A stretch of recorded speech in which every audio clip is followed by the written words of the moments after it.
403 years ago, my Pilgrim ancestors fled England and set sail on a dangerous journey across the Atlantic to America.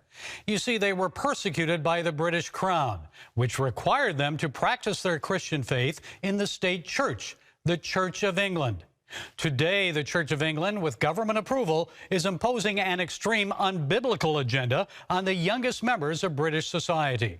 According to Christian Concern, a Church of England primary school in Essex, England, introduced 4-year-olds to the concept of gender identity on World Book Day. The featured book, My Shadow is Pink. Here's a clip being read on Annie's Storytime. My dad has a shadow that's blue as can be, and there's nothing but blue in my whole family tree. But mine is quite different. It's not what you think, for mine is not blue. My shadow is pink.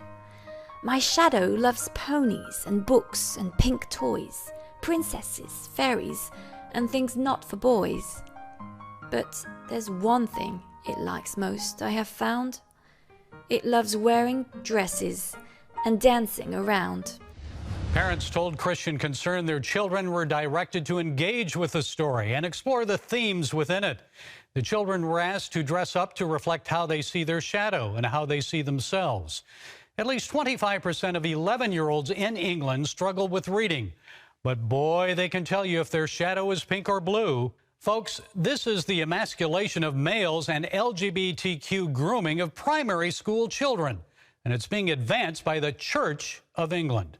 The Church of England wants to be culturally relevant, but guess what? That isn't working. No wonder the church is expected to fade into extinction within the next 40 years. Meanwhile, a Church of England chaplain fired from his job for preaching a biblical view of gender identity and same-sex relationships is back in the news. Reverend Bernard Randall, formerly of Trent College, says he's appealing his case after an employment tribunal ruled against him. We featured his story 2 years ago when the college first suspended him and labeled him a terrorist.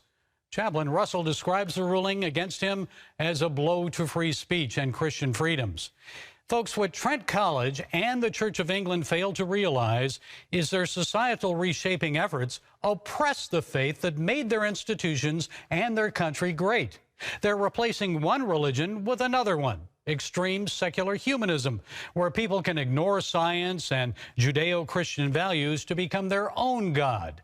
And anyone who stands for biblical truths must be destroyed. So let's not be discouraged.